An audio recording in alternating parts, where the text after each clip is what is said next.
Hey there, free peoples, it's me, Pika and Emerald, and I'm gonna continue playing a shitty port of Mega Man X. Oh god, this disgusts me to no end. Look at this. Look at all this shit they sell. All of it you could get in the game except for the arranged BGMs. I like how the complete set is gold outline. They're like, oh, buy our shit.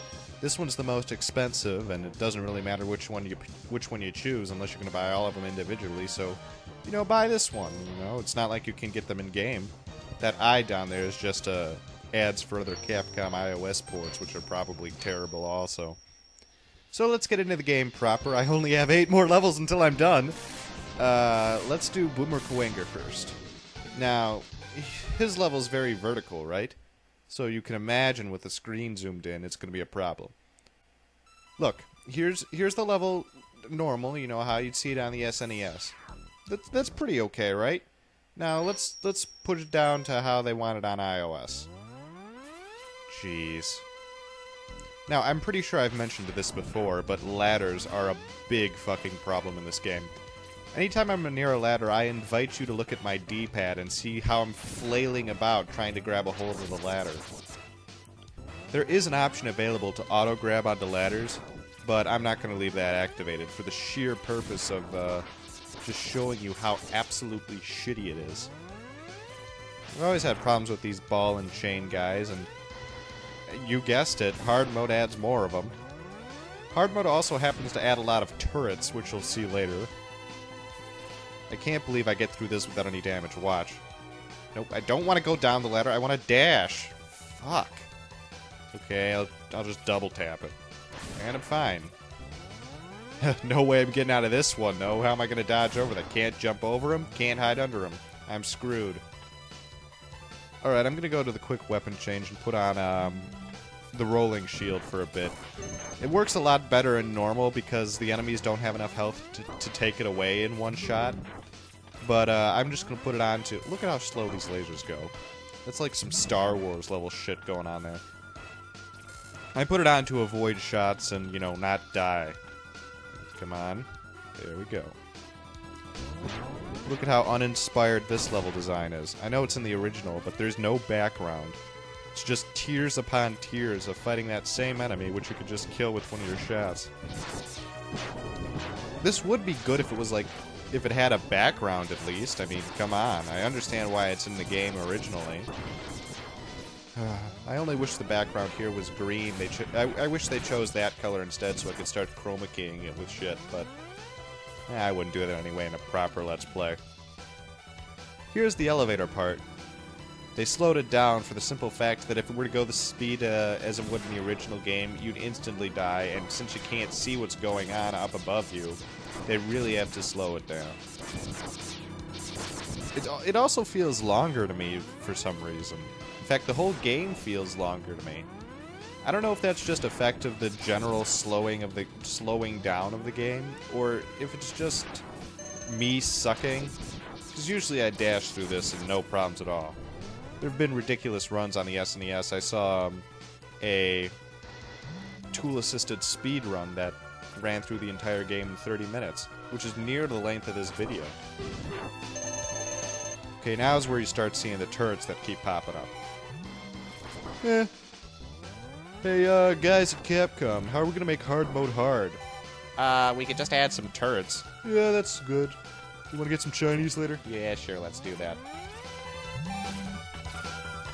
The spiders don't die with the, rolling shield in one hit on hard mode, and that's a real pain in the ass, because that's how I used to get through the stage really quickly, and it's difficult for me to do that now. Normally, Boomer KUWANGER wouldn't come this early for me. I'd go to, launch OCTOPUS first, then Sting Chameleon, so I could use the chameleons to get through this too. Unfortunately, I decided to do this one first for whatever reason, and here I am stuck in this god-awful hell of ladders. Look at how much... it's not me sucking just to emphasize the fact that the controls are bad. I'm literally trying as hard as I can to get on these ladders. Watch. It's hard to dash jump in the first place, and then it's hard to grab onto ladders. Can you imagine how terrible Sigma Palace 1 must be? Oh, Christ. And it's really difficult to avoid those turrets, too. You think you'd just shoot them, but they're located in this area that's hard to reach. Anyway, there is a way to get this heart without the boomerang cutter, though I have to move in close without getting there. That's how you do it. See, I couldn't go any further back, because if I did, I'd be thrown into a screen transition, and after you go through a screen transition, there's absolutely no way to backtrack through the stage. It's like Mario 1, where when you go to the right and the screen scrolls, you can't go back. Except it's kind of in segments now.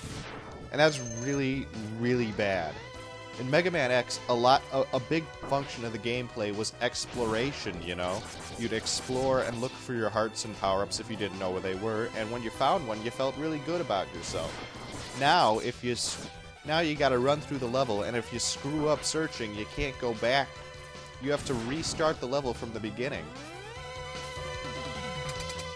Well, let's go through Boomer KUWANGER.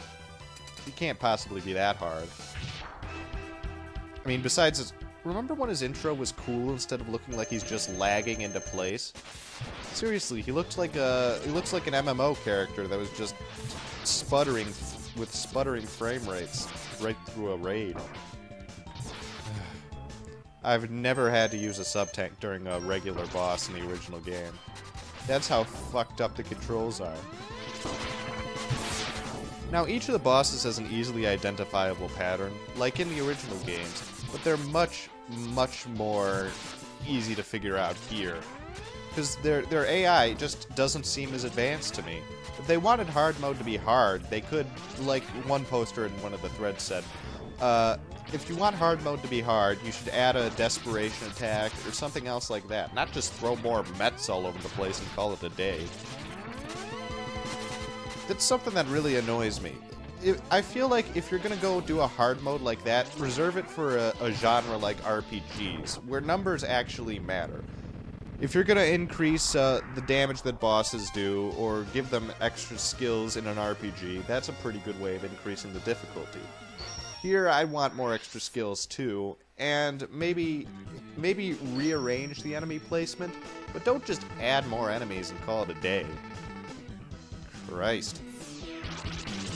Boomerang cutter is unchanged from the original. It still replenishes its energy if it gets back to you without killing anything or hitting anything in the way. So let's save and go straight to Spark Mandrill stage. Remember I said earlier that Spark Mandrill stage isn't going to have the Storm Eagle stage effect because they removed most of those in the game? So we're actually going to see this stage as if we hadn't killed Storm Eagle. It's going to be all bright and lit up. And to be honest, I've never seen this before. Neither have I seen Flame Mammoth stage actually unfrozen. It's kind of new for me, and that's a little thing that I like this game for. I at least got to do that. Alright, let's go and grab the E-Tank. You can still jump, and the boomerangs will go... I just want to go down. Okay, and the boomerangs will still go downward. Now, come on! You can't at least remove the charge while I'm switching to a different weapon? Alright, so that's all the sub-tanks in the game. Alright, let's get out of here. I want to switch to a different weapon now. Okay. Oh, come on, I switched there. Didn't you see that? The quick weapon change is nice, but it only works half the time. You have to really make an effort to remove your finger from the touchscreen, otherwise it just kind of gets stuck there. Speaking of meaningless achievements, that wasn't a topic I was on. Watch this. Watch what I get an achievement for here. You ready? Defeat a Hotarian. That's all you gotta do. You gotta kill one of those fireflies. That's not worthy of an achievement, and neither was killing the bat, to be honest, either. I mean, I guess killing the bat's kind of a secret, but still, what the fuck? And they all go across the screen really slowly, so... it's not even a threat anymore. Speaking of things that are not a threat, watch how they nerfed this mini-boss. It was weak to Storm Tornado in the original, but now it's really pronounced. Yep, it's gone. That was exciting. Let's keep moving forward. I only got the heart left to collect in this stage. Oh no, this is the part with all the fucking cars coming in, isn't it? The roller things. jeez. I hate these guys because they always lock onto you from when you're under a ladder. And guess how that's gonna screw up later. You can already see this shit coming. I've never needed to use a sub-tank in a regular stage either. This is terrible. Okay, let's get up to the heart. Well, we're near the heart. See, they can load long stretches of level like this. Why can't they load the entire level? This is going to be a real treat. This is much harder than it looks, by the way. There we go. See, the problem with the game, one of the many how am I going to see what's down there, first of all? They lock onto you from underneath, right?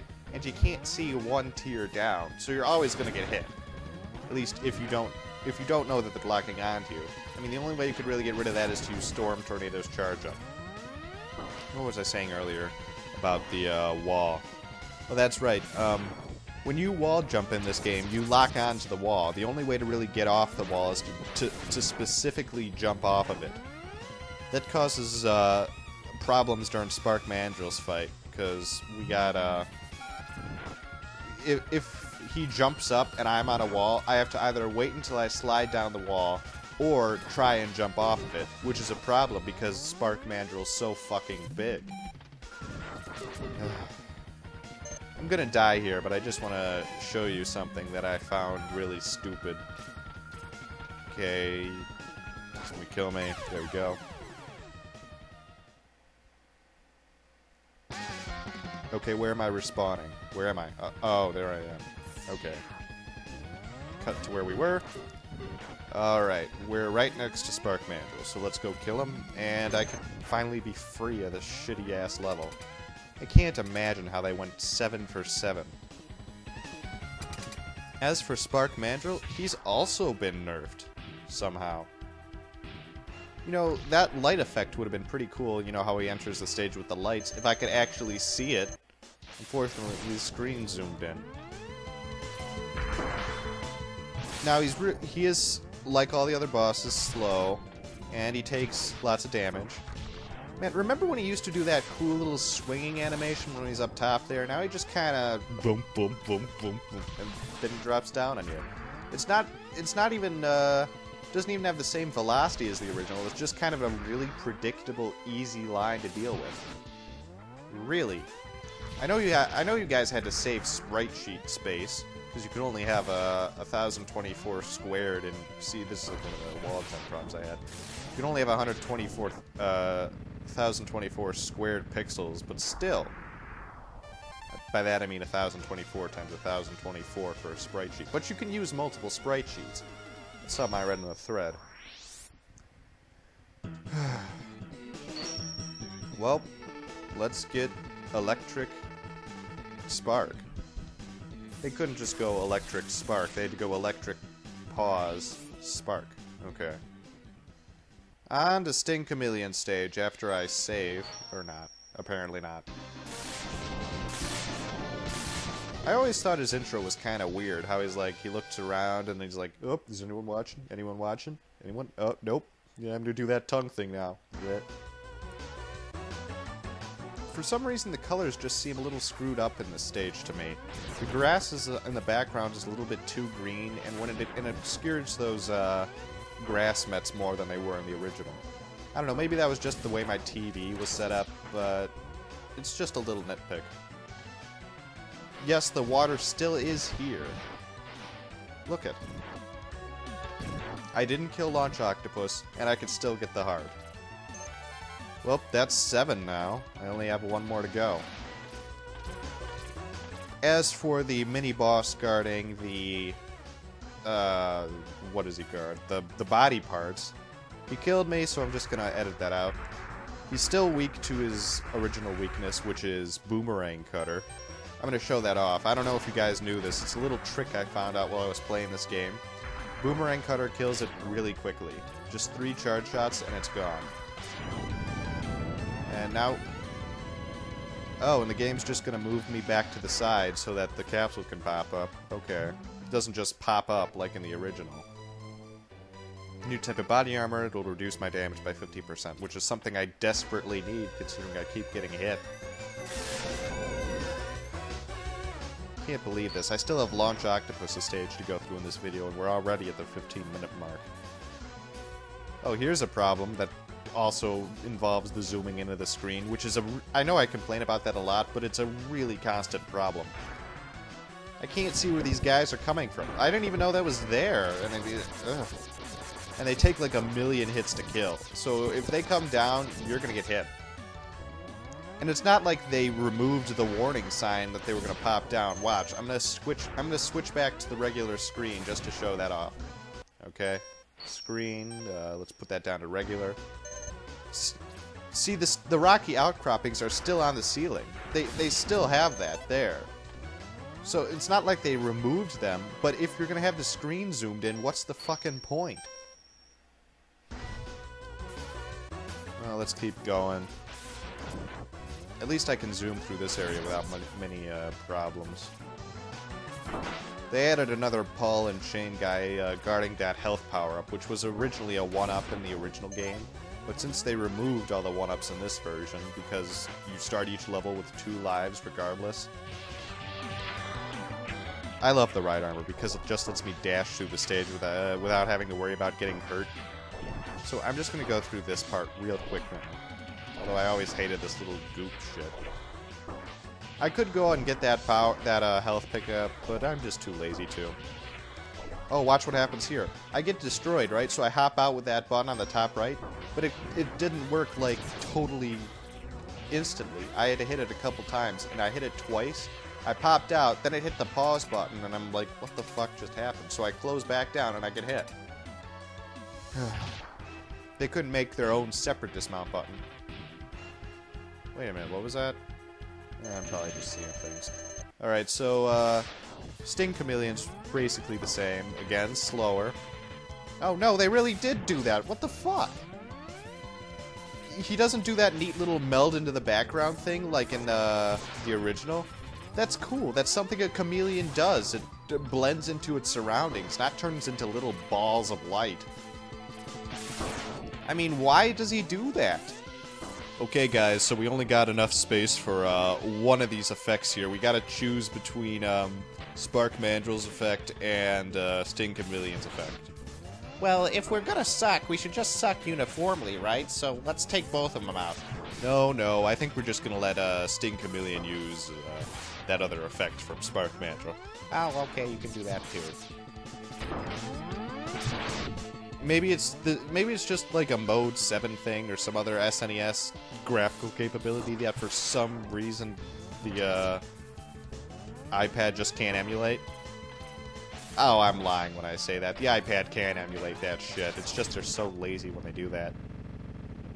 As for the boss, he's easy. No big deal. Forest-based reclaimed. I get an achievement for fucking everything.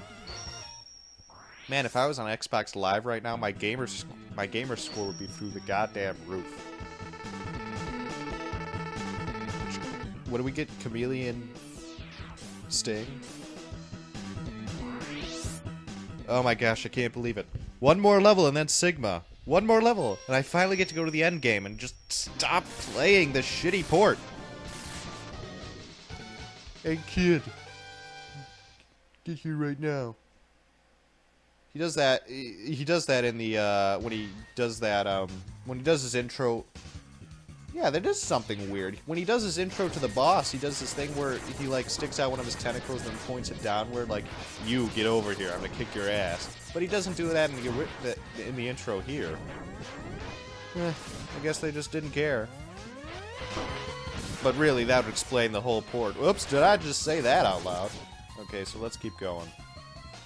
I love this stage because even though jumping in this stage with a zoomed-in screen is disorienting as shit, I can at least zoom through it real quickly and not have to deal with most of it. I mean, I don't even care that I'm taking damage now that I got that body power up.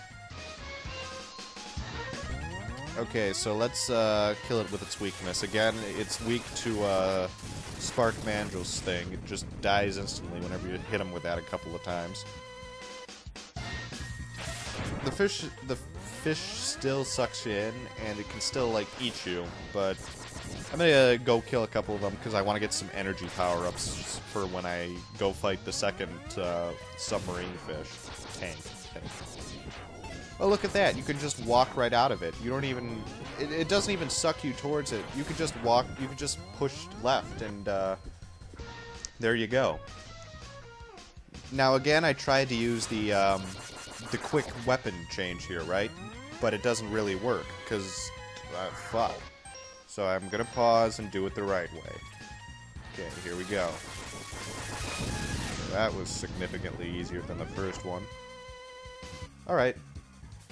I never really noticed this in the original, because I never jumped on the first one, but here's how you get a health pickup here, and I like health pickups because I get hit a lot in this port because of the shitty controls.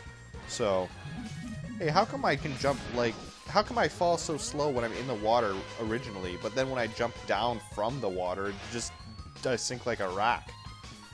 Huh. Must be a little glitch. This takes a million hits to kill. Move closer so everything hits. At least I got hit by that bomb, but who cares? Oh, come on! I got hit twice with the same bomb. I thought the ship would destroy it. Oh well. Let's go kill this serpent thing. Which, again, like all of the mini-bosses, has been vastly nerfed.